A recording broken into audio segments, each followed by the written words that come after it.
Mimi sitaki kuwaweka na nashukuru Bwana kwa sababu ya wakati huu nimepata wa kulileta neno la Bwana.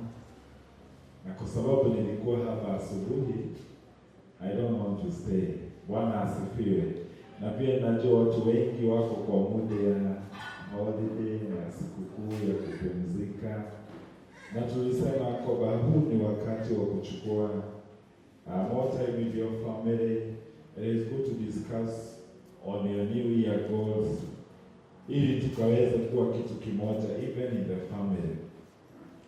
Na ninashukuru Bwana kwa sababu ya kuwaona mgeni wetu. Bwana akubariki kwa kuwa pamoja nasi na kila mmoja ambaye yako hapa. Baba Masi, welcome for being together with us. Bwana akubariki sana na kutendea mema. Na wale wote ambao wamekuja, Bwana watende mema na wabariki. Mimi sina matangazo mengi, ila ni kuambia kwamba let us make sure kwamba on the 31st tumekuja katika nyumba ya Bwana ili tukaweze kurukisha mwaka pamoja, na ninajua kwamba Bwana atatubariki na Bwana atatutendea mema. Bwana Yesu asifiwe.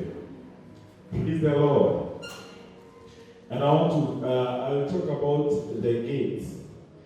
Na nikiomba ya kwamba Bwana atusaidie kushika malango ya mwaka, na ili ya kwamba tukaweze kuelekeza huu mwaka vile ambavyo unafaa.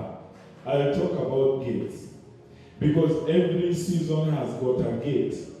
Every family has got a gate. Everything has got a gate. Na ili tukaweze kujua jinsi ambavyo tunaweza kuingia katika malango ya mwaka na tukaweze kuposesi huo mwaka na kuelekeza vile ambavyo nafaa kuwa. Bwana Yesu asifiwe. Praise the Lord. So tangazo ambalo tuko nalo ni ya kwamba tutapatana the 31st jioni kuanzia saa 3 mpaka asubuhi tukiombea mwaka huko chini. Najua ya kwamba tutabarikiwa. Tutakuja hata kama kutakuwa na mvua. Wacheni wapendwa niwaambie kwamba vile ambavyo naanza mwaka, kuna mwimbaji aliimba ya kwamba nyoya ubukagia ndege nimweka atia niguo umetoragia rera ine. Ama wale ambao hawajui hiyo ni kusema ya kwamba the power that is engaged in a takeoff of an aeroplane is the same power that sustains the airplane on the air. So the power that will help you take off of 2026, that same power will sustain you throughout your 2026. Na niliwaambia kwamba one of my determination ya mwaka ujao ni kuwa katika mikesha yote, hata kama sitakuwa hapa katika hiyo mikesha, but at least most of the Fridays I want to be in kesha. Na kuna jambo lilitendeka huu mwaka ukiruka na nikakosa kukua kesha, hata kama nilikesha kwangu, lakini I think kutoka hapa sikuingia kesha hapa tena. Haleluya. Bwana Yesu asifiwe. Na ilikuwa kesha yangu ya kwanza kukesha kwa Edith, it was the first kesha kuwa kwa nyumba. So naomba ya kwamba hata kama kunanyesha, kuna kani kama kuna baridi, this one kesha tujitoe sisi wote, tuje katika nyumba ya Bwana, tutanenewa na tutaishika malango ya mwaka, na najua kwamba tutabarikiwa. So that is the only thing I want to say. Na pia kushukuru viongozi wetu wote, those who are in absentia, those who are in present, ya kwamba Bwana awabariki, mmetuongoza vyema na mmekuwa pamoja nasi, and we really appreciate you. May the Lord bless you so much. I'm talking about gates. Gates. Bwana Yesu asifiwe. On Sunday tulisema kwamba this is a season and it has got a gate. And God has called us to be a gate man. Na tulisema kwamba Bwana alisema kwamba I have set watchmen upon your walls who are going to do what? Who are not going to sleep day and night, guarding the gates. until the Lord establishes Zion. Na siku ya leo ningependa kuendelea na ujumbe ya kwamba tuko pia katika malango ya mwaka mpya.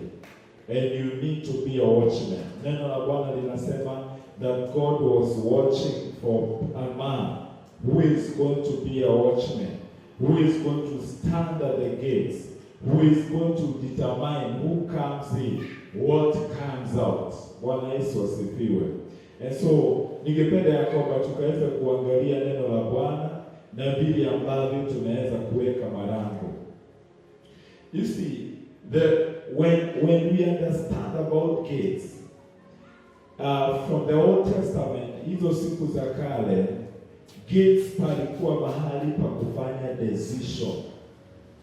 Yaani katika malango ya mji, tukiangalia kama Yerusalemu, neno la Bwana linasema ya kwamba kushindwa kwa Yerusalemu na aibu ya Yerusalemu ni kwa sababu kuta zake na malango yake yalikuwa yamevunjika na yalikuwa yamechomwa na yakaharibiwa.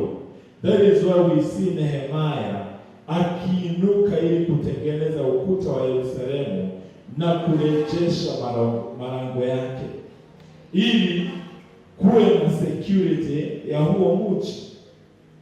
Tukiangalia kama ni Yeriko ama Jericho, the Bible talks about that this city was enclosed in a great wall, and the gates were tight. They were tightly shut, such that nobody could come in and could even go out freely. When you look at Samaria, neno la Bwana linasema ya kwamba one of the ways ambayo adui alitumia ili kudhoofisha watu wa Samaria ni kuwafungia na kufunga malango yao, na kukawa na kiangazi kikubwa katika Samaria kiasi ya kwamba they needed a supply, and there was no supply because the gates were tightly shut. Bwana Yesu asifiwe. So one of the strategies that the enemy uses in a life of a people ni kushika malango yako na kucontrol kile ambacho kinaingia na kile ambacho kinatoka. When the enemy takes your gates, he decides what comes in and what goes out. Bwana Yesu asifiwe. Wasuriata ama the Syrians, neno la Bwana linasema ya kwamba the only way that they could have fought the Samaritans ama Wasamaria, it is through shutting the gates. They could not receive weapons. They could not receive supply of food, supply of water. They were completely impoverished because the gates were tightly shut. Bwana Yesu asifiwe. So, for you to be able to conquer, na tutaona zile baraka ambazo Bwana anasema ya kwamba I will give you the possession of the gates. For you to be able to conquer your enemies, for you to remain strong, ni lazima uwe na power over your gate. It is said ya kwamba siku moja kulikuwa na one of the gateman na mfanyikazi, na huyu mfanyikazi alikuwa manager na alikuwa ameaminiwa all the properties of that office. Na ikafika siku moja ya kwamba alipokuwa akitoka, the gateman akaona ya kwamba amebeba one of the laptops, na ilikuwa sheria kwamba hakuna any of the things that needs to go out. Na wakati alipojua hivi, ikakuwa ya kwamba ni lazima kila siku amwambie, ni lazima unikalishe hapa mpaka saa 6, kwa sababu usipofanya hivyo nitakusema kwa mkubwa. na ikakuwa like he was a slave of the gate man. You know, when you understand your power as a gate man, everybody that wants to come in will bow down to you. Everybody that wants to go out will bow down to you. So wapendwa, nikiomba kwamba Bwana atusaidie tuweze kujua nafasi zetu as the gate man, as a gate man, a gate man of a season, a gate man of a family, a gate man of whatever you are, even of a city. Na ninajua kwamba Bwana atatusaidia, kwa sababu at the gates there are decisions. Mahali pale ndipo huo unaona ya kwamba inakuwa na kuna maamuzi ya kwamba huu mwaka utakufeva, huu mwaka utakuwa mgumu kwako, huu mwaka kuna watu ambao watakuja watakusaidia, huu mwaka kuna watu watakuja watakuinukia, huu mwaka jamii itafanikiwa, huu mwaka jamii haitafanikiwa. These decisions are made at the gates. Bwana Yesu asifiwe. And so I believe that God is going to help us in Jesus' name. Ukisoma Psalms 24 verse 7, the Bible talks about the gates. Psalms 24 verse 7, I think tutaanzia mahali pale. Psalms 24:7, lift up your heads, O ye gates, be ye lifted up, O ye everlasting doors, so that the King of glory shall come in. Then the next verse. So, haya malango, they are not gates kama zile ambazo tunaona. Ni gates ambazo zinaongea. Hizi gates zinaanza kuuliza. Yaani, the psalmist anazinenea. Kama vile tunataka kunenea the gates of 2026. Kuziambia, lift up your heads, O ye gates of 2026, O ye everlasting doors, that may he that mean to see my 2026. Lift up your heads. Bwana asifiwe. Hizi gates ni have you ever gone to a place mahali pa kuinuliwa gates ndio upite na these are the gates. Nazo zinauliza swali kama vile zinatuulizanga swali na kuuliza kako hapo kale kakani ulipewa kakuingia ndio uta. Bwana asifiwe. How many of you have gone to such a parking ya kwamba ukiingia unapewa kadi, ama now there are modern ones zenye huwa they do a camera of your number plate, and so ukitoka ni lazima uulize swali, wewe ni nani? Iangalie number plate, inue vichwa ili upite. Nazo zinauliza, who is this King of glory? Naye psalmist anasema, the Lord strong and mighty, the Lord mighty in battle. The next verse, lift up your heads, O ye gates, even lift them up, ye everlasting doors, and the King of glory shall come in. Bwana Yesu asifiwe. That means at the gates there is battle. There are the resistance. They stand at the gates zikiuliza wewe ni nani? Hayo malango huwa yanakaa yakiuliza wewe ni nani upite. That means sio malango yanauliza, lakini kuna walinda lango waliokaa katika haya malango. Psalmist kuna mahali alikuwa anataka kuingia, na anasema ya kwamba enyi mliokaa katika haya malango, inueni vichwa vya malango haya niweze kupita, niweze kuingia. Nao wanamuuliza, unataka kuingia, wewe ni nani? Naye anasema ya kwamba mimi ndio ni Daudi, lakini sijakuja peke yangu, nimekuja na yule aliye Bwana hodari wa vita, kwa sababu wanaolinda hili lango wani kama wameinua pembe wakitaka tupigane.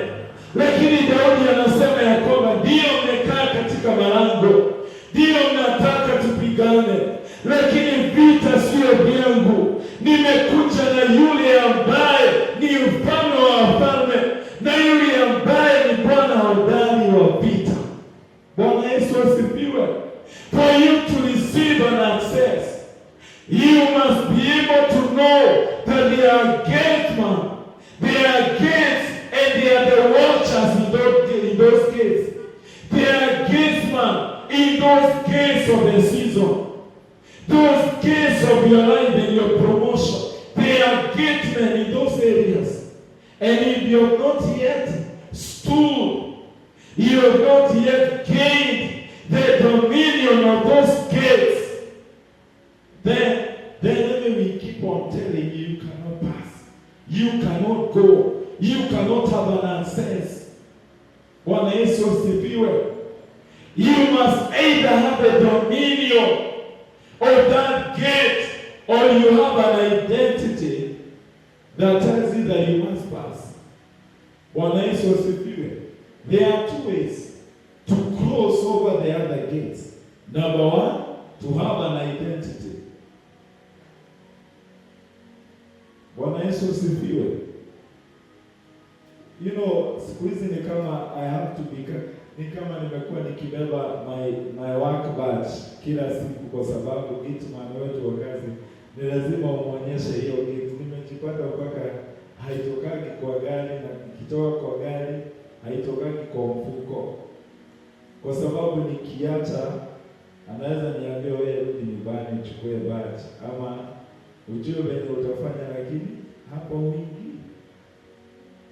Praise the Lord. That's an identity. You have to show an identity. Who am I? And so the identity of David, or the psalmist in the front of these gates, was that I'm not coming alone. I come with the Lord, who is the mighty one in battle, and who is the King of kings. Bwana Yesu asifiwe. Then the other way to access the gates, it is to be able to possess the gate yourself. Yakoba sasa, I have put into subjection the soldiers that stands at the gates. Bwana Yesu asifiwe. Are we together? Njia ya kwanza ni kuwa na identity. Njia ya pili, it is to be in command of that soldier. Kwa the same gate that I'm required to have an identity, kuna mkubwa mwingine kama CEO aulizangu ya identity yake. Akifika malango yanafunguliwa bio, mkubwa afanye nini? Apite. So kuna only two ways. You need an identity, or you need power and dominion over the person that watches the gate. Sasa tunaingia katika malango ya mwaka mpya. What do you have? Do you have dominion over the ear? Yakobo unaweza iambia Yakobo, unanifungulia na unafungulia watu wetu wote na unafungulia mali yote ninafaa kwenda nayo, because I have received the dominion over the ear. And you know that, then you need an identity. Lakini those who only enter through a gate with an identity only, they have limited access. Bwana Yesu asifiwe. Ida wanaingia peke yao, wanafanya kazi na jioni wanatoka peke yao. Huwezi toka na kitu na huwezi ingia na kitu, kwa sababu wale ambao wako na dominion ya gate hawatoi na hawaangalii kama gari zao zimebeba nini na nini, wanaingia tu. Lakini wale wako na identity, bagi na unaambiwa wapitia kwa kitu kwa kusearch, na bagi inapita katika mahali pa kusearch, and there are things that cannot be allowed. So what we need is to have dominion. And there is one of the blessings Rebeka aliombewa na watu wao. Walimwambia namna gani? dada yetu, uende na ubarikiwe na kizazi chako, watoto wako. That let your children, let your sons possess the gates of your enemies. Bwana Yesu asifiwe. What does that tell you? Yakoba, msije mkawa Yakoba mahali popote mtaenda, it is an identity you have. Lakini alisema Yakoba, your children, your sons will possess the gates.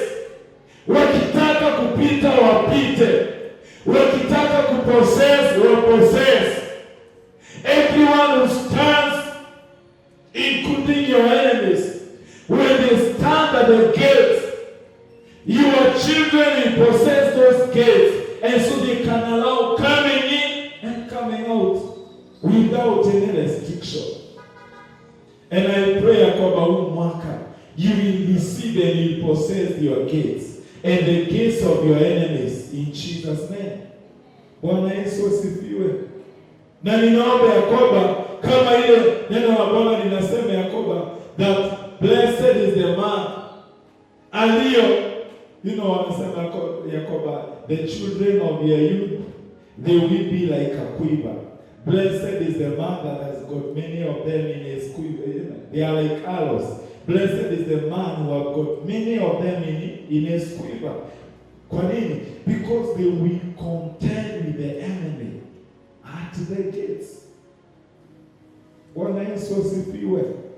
When we have people who are not aware about the gates and about guarding and protecting the gates, itakuwa Yakoba, you do not have arrows that you send to those gates.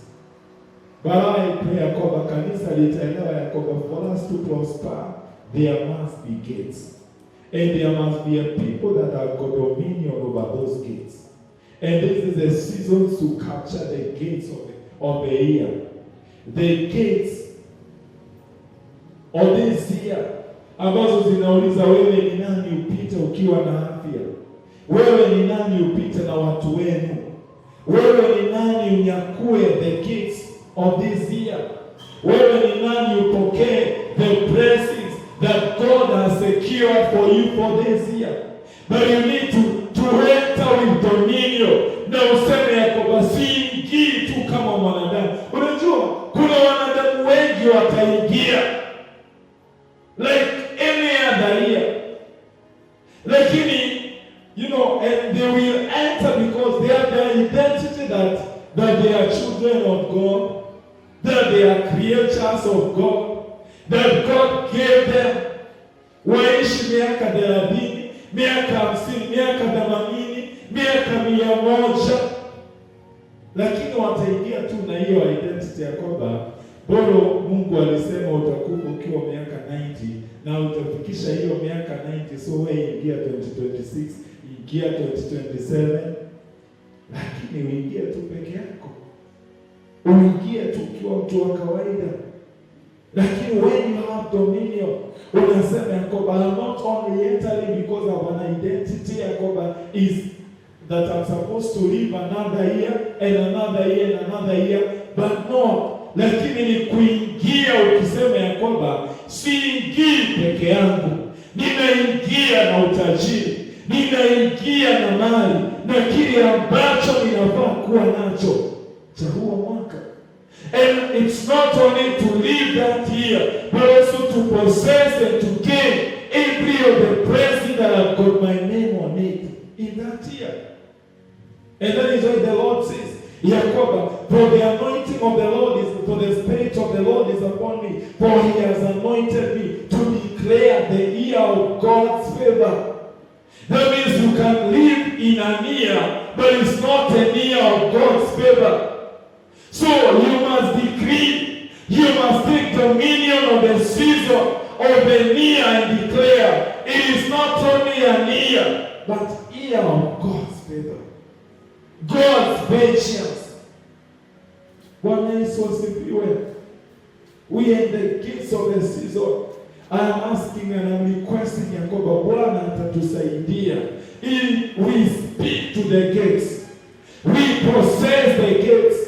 We command the gates zikaweze kuinuka.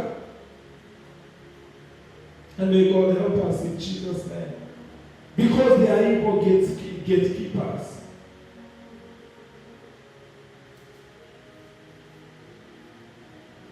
Tunaweza kuwa tunakuita kesha ili tutabirie mwaka pamoja.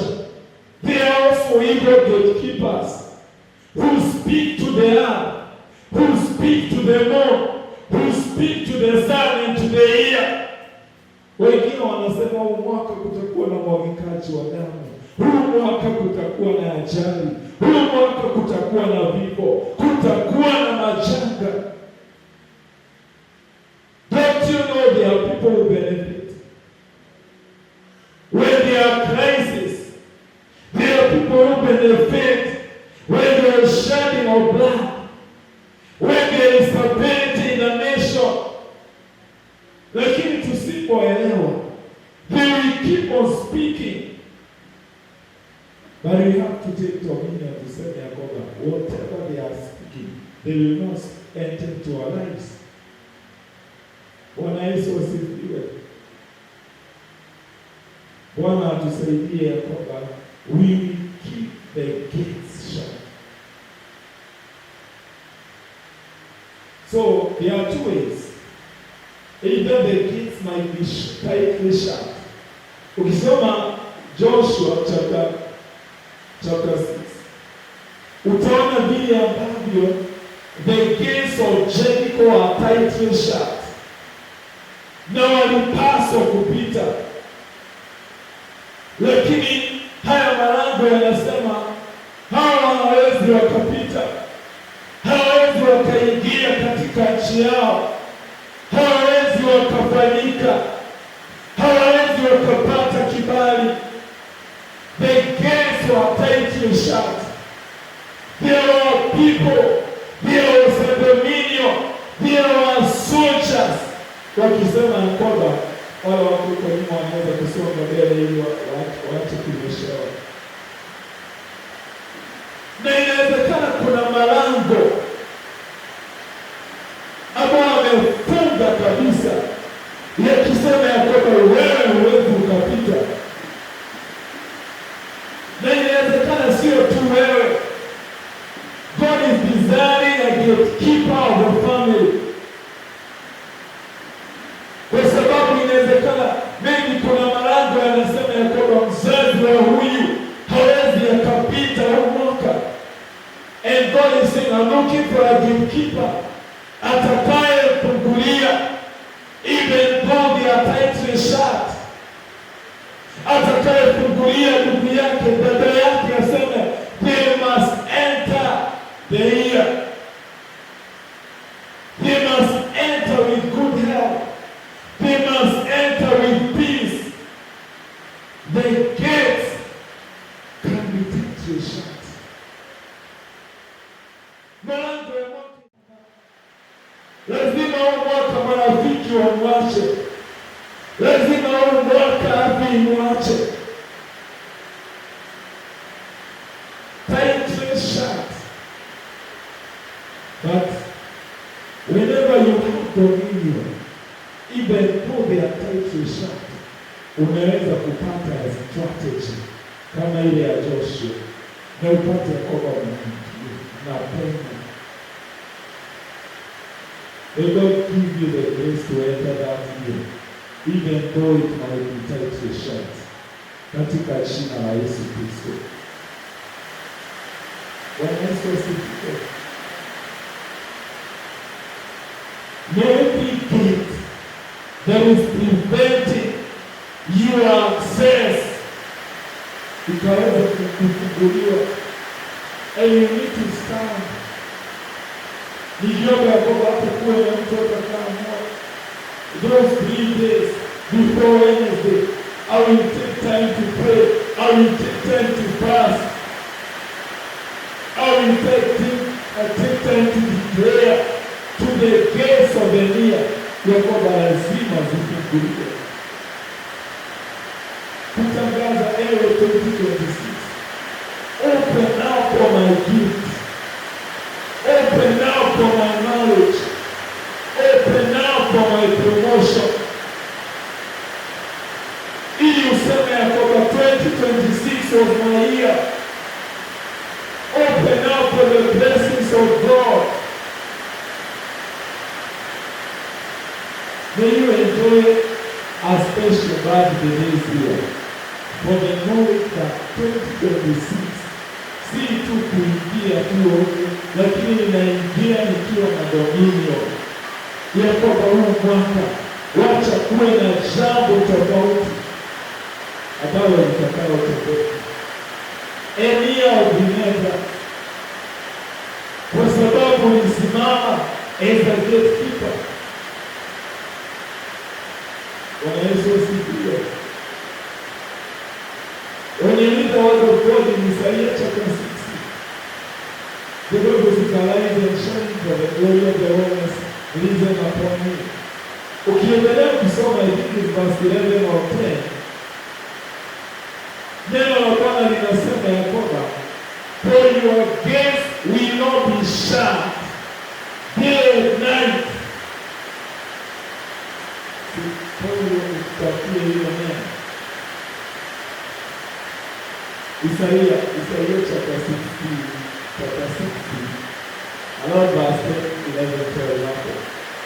That your gates will not be shut day or night.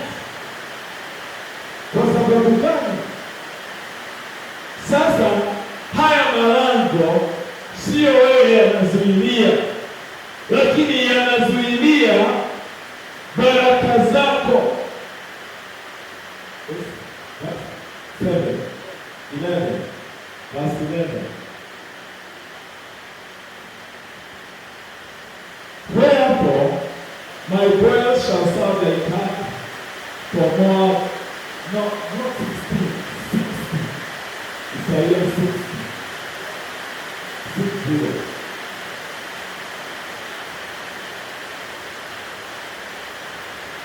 Therefore thy gates shall be open continually. They shall not be shut day or night, that men may bring unto thee the forces of Gentiles, that their keys may be brought. Bwana Yesu asifiwe. Kwa hivyo malango yanaweza kuwa yanakuzuilia access. Wewe mwenyewe unapata kwamba kuna majira ya kuinuliwa kwako, lakini malango yanakuzuilia kupita. Malango yanakuzuilia kuendelea. Ulikuwa uingie kwa ndoa, lakini kuna malango yanasema ya kwamba huyu hawezi olewa. Ulikuwa uingie upate mtoto, lakini malango ya uzazi yanasema huyu hawezi kuwa mzazi, hawezi pata mtoto. Ulikuwa upate kazi, lakini kuna malango ya utajiri yanasema huyu hawezi kuingia kwa kiwango cha utajiri, hawezi pata biashara kubwa, hawezi pata kazi kubwa, hawezi pata promotion. Malango ya mji yanayosema ya kwamba ndio ataingia, lakini hawezi kupata access. Hivi inamaanisha they will never rest, because there is a limitation of your access. Lakini there is another dimension of the gate, that it does not limit you from access, but it limits your helpers.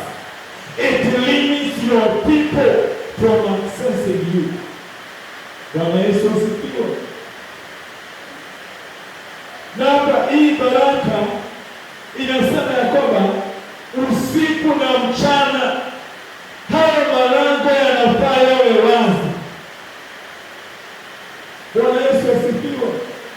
Kwa hivyo tunaposimama katika malango ya mwaka wa 2026, hatuingii tu sisi, hatuifungui tu kwetu sisi, lakini tunawafungulia wasaidizi wetu.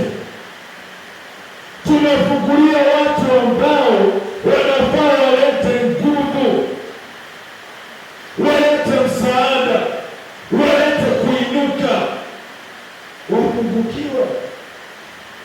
Praise the Lord.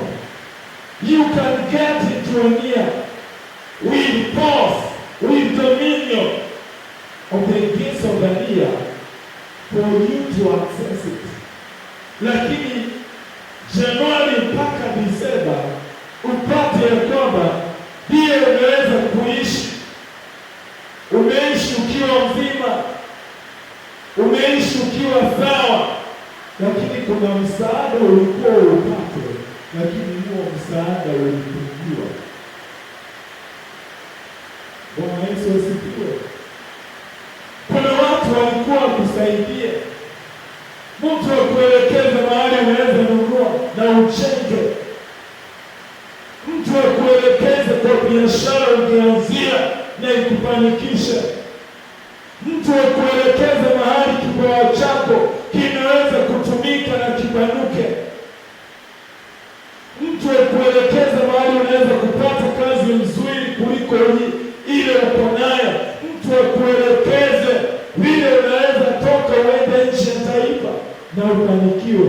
Lakini hawa watu wawe walifungiwa kuingia katika mwaka wako. Baba, pray for as we take the gifts in possession, we are going to take these gifts and to say hazitafunga usiku na mchana. Usiku nikihitaji msaada, there will be a person ready to help me. Mchana nikihitaji msaada, there will be a person ready to help me, including the angels of the Lord. They will not be shut out. Bwana Yesu asifiwe. May your help us not be shut out of 2026 in Jesus' name. There is that dimension. So there are two dimensions of possession of our gift. Number one, for yourself. Number two, for the people that needs to come and help you. Na kama vile tumeambiwa kwa watu viongozi. And I've seen God giving me people wanaonisaidia. One day, God gave me a friend. Na akanisaidia nikapata kazi. I didn't want to do kazi. Is that time I thought of going into a full-time university when I was in campus. Lakini akaniencourage, mama hajaokoka. Akaniencourage, akaniambia niende kazi. Akanisaidia kutafuta kazi. Baada yangu ya kuseto, ikaanza kukua ya kwamba he did a different course from the one I did. But naye akaniambia hata mimi nimechoka na hii bank, sitaki kurudi kazi. Nikamwencourage, akaweza kurudi. And so wakati alirudi, Bwana akambariki. Na sasa juzi alikuwa ananiita kwake, akaniambia ninataka ukuje kwangu uone vile nimejenga, because I want to encourage you on how to build. Na akanipatia mpaka mapa, akanicholea. Na akaniencourage sana vile nataka kujenga kwangu. Bwana asifiwe. Na yeye akakuwa so encouraged. Kwa sababu yeye alikuwa ananiambia nisiwezi kununua gari na nini. Akakuwa so encouraged, akaniambia the next thing nimepata ushuhuda ambao ninaweza kununua gari na naweza kufaulu. Bwana asifiwe. Help us. Yeye ananiambia nitakupeleka mahali pa kununua tires vizuri. Nitakupea fundi, nitakushika, nitakuelekeza hivi. Si mwaka Mungu unaoingia, Mungu afungulie marafiki wanaweza kukusaidia hayo malango. Bwana asifiwe. Unaweza ukitaka kusaidia mtu, lakini gates are tight shut. Ndio nataka kukusaidia, lakini nasikia tu there is a repellent. Mimi nishaikipata baada ya search. I will not talk about it, lakini nishaikipata kwa kuna mtu nataka kusaidia na niko na huo uwezo, lakini nasikia wewe na zinampenda mpaka ninajiuliza what is wrong? It is wrong. Unaweza kupata wengine hata ni watoto wanafaa kusaidia na uliwasomesha, lakini upate ya kwamba gates hataisha. Wako na pesa lakini wanashindwa kukutumia. Sio kwamba wanakuchukia, but your gates they are shut. Mungu open up those gates. Na sio tu zifunguliwe mara moja, lakini zifunguliwe kiasi ya kwamba they will be open day and night. Bwana Yesu asifiwe. Let us read na nataka kumaliza. Kama kuna message ninajua kuna mahali nitaenda. So acha tuendelee na neno la Bwana. Ezekiel chapter 11. Ezekiel chapter 11. Ninajua nimesoma hili neno sasa leo. Ezekiel 11.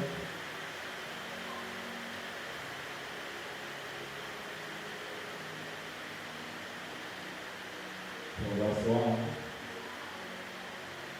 Unasema hivi, moreover, the Spirit lifted me up and brought me unto the east gates of the house of the Lord, or of the Lord's house, which looketh eastward, and behold, at the door of the gates 25 men, among whom I saw Jazaniah the son of Uzi, Pelatiah the son of Benaiah, princes of the people.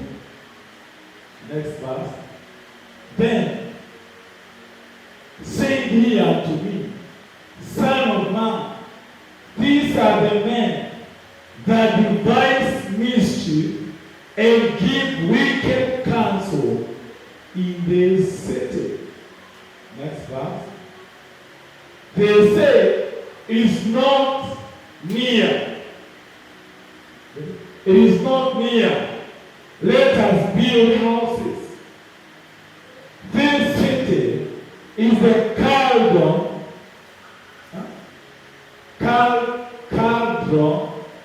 and we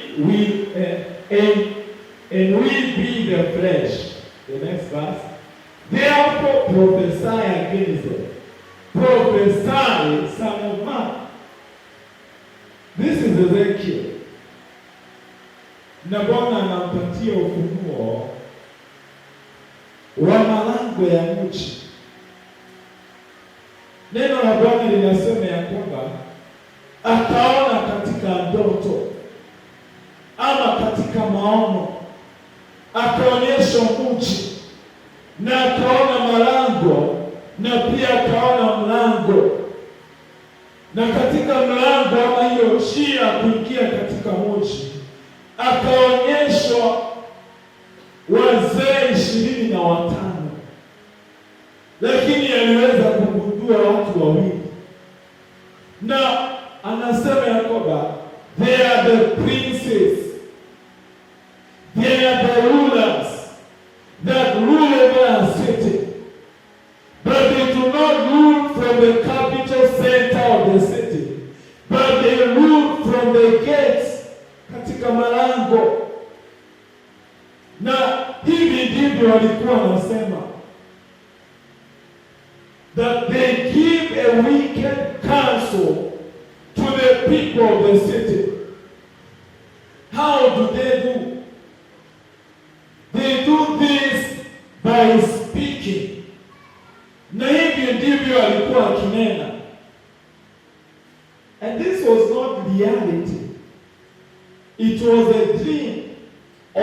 vision that the man of God Ezekiel saw.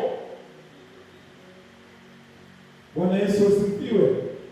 Na ni kama Mungu alikuwa anamwambia shida ya huu mji, shida ya hili eneo, wale wanaotawala hukaa katika malango wakiongea, wakiachilia maneno, wakiongea maneno maovu juu ya mji. Haya maneno ni gani? Walikuwa wanasema ya kwamba wakati wa kujenga mji huu haujafika. Hayo ndio maneno walikuwa wanaachiliwa.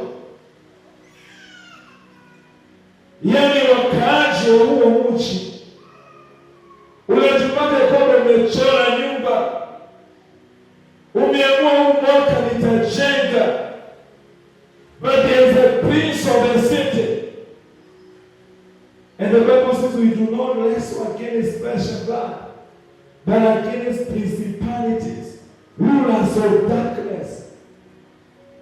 Wapendwa, we are not wrestling against the government. We are not wrestling against physical enemies, but we are wrestling against principalities, the rulers of darkness, which stands at the gates of the near. Na unaweza kuachilia such a council. Walikuwa wanasema kwamba huu mji hautajengwa, wakati wa kujenga haujafika. Na wanapoachilia maneno kama hayo, kama hakuna mtu wa kuyafahamu na kuyazuilia na kuyakataa hayo maneno, kile ambacho hufanyika ni ya kwamba wakati watu wanaenda kujenga, kunapatikana kuko na uzito wa kujenga, kunapatikana ya kwamba hakuna uwezekano wa kujenga, watu wamefifia, fedha zinakuwa diverted. Why? Kuna maneno yaliyoachiliwa katika malango. And it was not only the gates of the city, it was the gates of the season. Kwa nini? You go back to verse 3. Uone vile wanasema. It's not near. Maybe you can give us another version.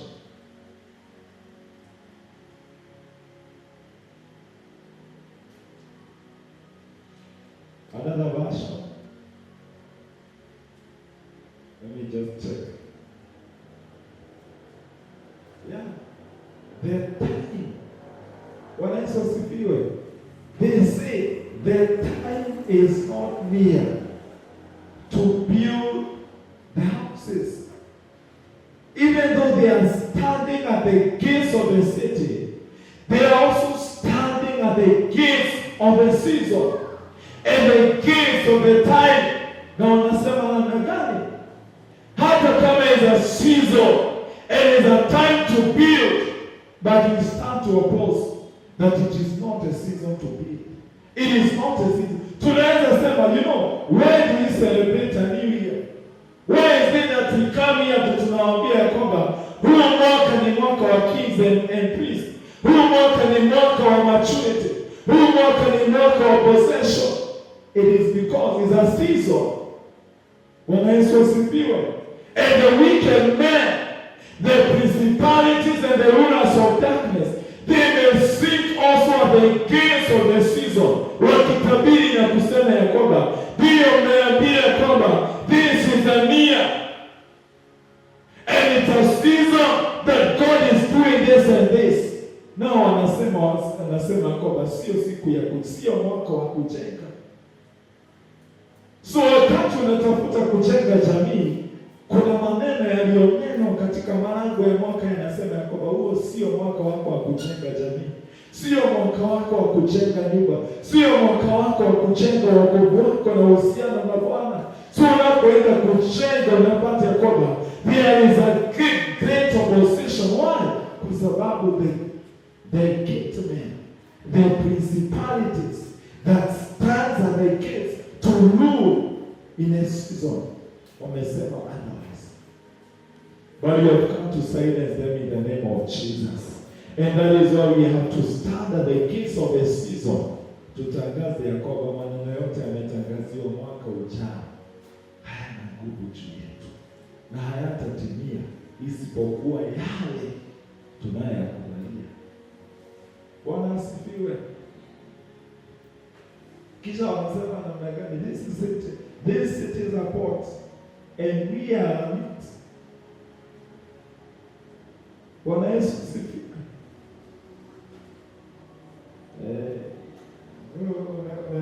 There's a word inasema umejikaranga. Bwana asifiwe. Umejiseti, umejikaranga. Sasa nao si wewe sasa unajikaranga, lakini hiyo that fast. Let us come and speak. Let us come and prophesy to the ear. Bwana Yesu asifiwe. The next verse. Then the Spirit of the Lord fell upon me, and he said to me, say, thus says the Lord, this is what you think, O house of Israel. I know the things that have come into your mind. The next verse. You have killed many in this city and have filled its streets with the slain.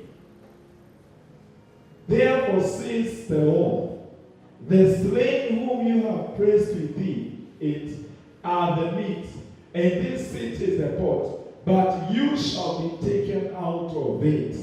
Then the next verse. You have feared.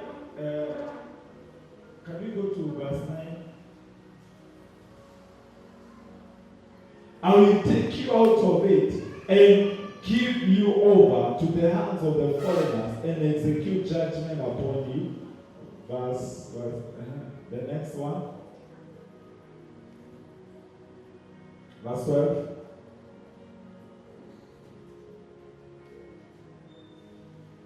Verse 30. Kwa sababu ya wakati. Now, when I was prophesying, Pelatiah, son of Benaiah, died. Then I fell down on my face and cried with a loud voice and said, Lord God, you have taken off the remnant of Israel. Bwana Yesu asifiwe. Sasa, now, ilianza sasa to happen now in the physical. It started from the spiritual. Ya kwamba akapelekwa katika malango, akaona sijui Jasante na huyo Pelatiah. Akamwona. Wakati alimwona na akajua kwamba hawa ndio huwa anatuongoza katika huu mji. Na akaambiwa kile ambacho huwa anafanya na huwa anasema. Kisha Bwana akamwambia anza kunena. Akaanza kunena akitabiria huo mji, akitangaza kwa hao watawala. In the Bible says, as he was prophesying, Pelatiah, son of Benaiah, died. Na akaokotwa. Na kwa sababu huyu Pelatiah alikuwa mwanadamu na alikuwa anaonekana ni kama one of the remnants of Israel, akauliza, je, Bwana unataka kuangamiza the remnants of Israel? Bwana Yesu asifiwe.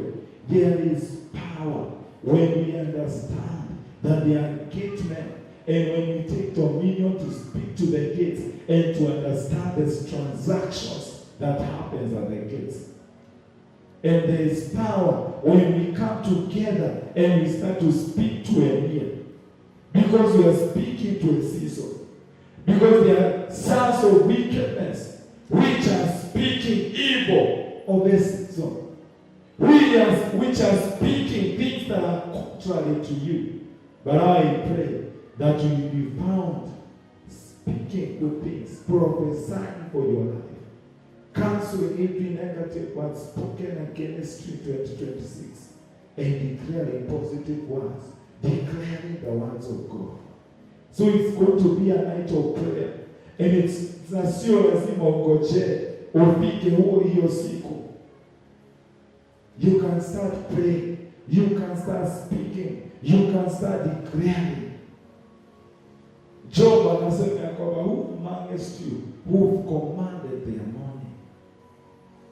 That means that during the morning, when we command the morning, when we command the day, we speak to that day. We order how that day, how that year will be. Neno la Bwana nasema that the sun will not smite you by day, nor the moon by night.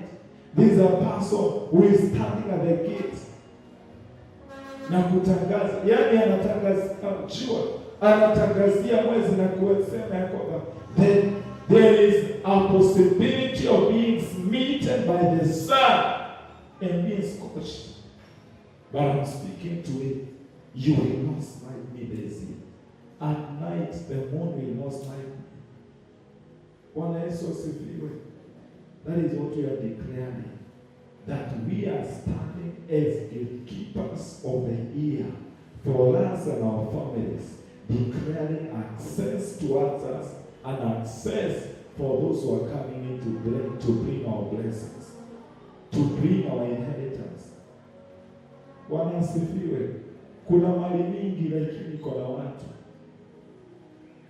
and they need to bring it to you. You need to open up the gates for them to bring. Kuna baraka ambazo zinafaa zikuje. You need to open up the gates for them. Let us rise up ili tukaweza kumaliza. Bwana awabariki kwa kukuja katika ibada ya siku ya leo. Ninawaombea neema, ninawaombea ushindi, na ninawaombea kwamba you take the gates in Jesus' name. Baba, katika jina la Yesu ninakushukuru kwa sababu ya siku ya leo.